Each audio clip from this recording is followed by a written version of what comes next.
what's key to understand and monitor now is two things on this corridor that I would like to highlight for the users or the viewers. One is that you have this uptake in the short-term market. There's a lot of shippers who has prolonged their rates and is not this year running in, let's say, the normal annual cycle, which means that there's quite a lot of businesses that's now running an RFQ and a tender asking for rates.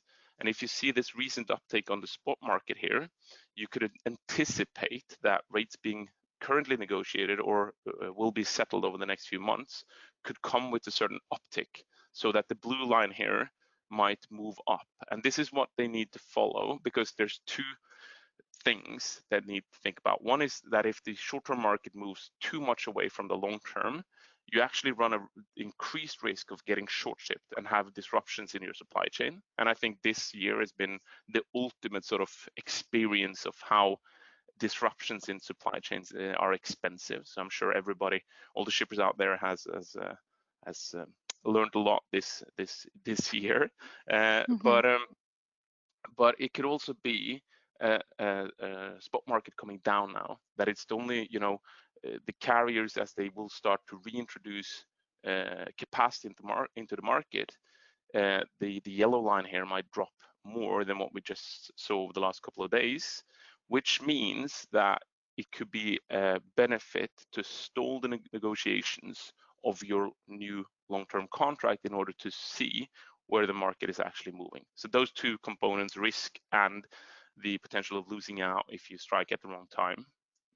That also raises another sort of question, whether, should you at this point in time, if you're a shipper, consider doing the normal 12-month agreement again, or should you perhaps consider having a quarterly or a 6-month agreement that gives you more flexibility?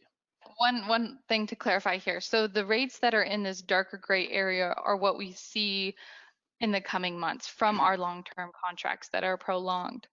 I think yes, it that will is be correct. super. Also Yeah. tapped 3 months back. Sorry. So when you look at the far end of it, it means that it's the most recent long-term contracts that are making up the average. Sorry, go. Right. Yeah, right. And I think that it's super important because what you mentioned earlier, there's always been this historical way of how rates were moving year on year, and this year has just kind of arguably thrown out that tradition that this is going to happen again. So it's like really interesting to keep an eye on what is happening on both markets to, for our viewers who are shippers, to understand what's happening on both so they can make the right decisions so their cargo isn't getting rolled. I think that's really on top of minds right now for shippers. Absolutely. The delta between the blue and the yellow one is instrumental to keep track on it, and especially if you're a big volume shipper and you see these. Sorry, let me remove the average here. You can see the big delta here.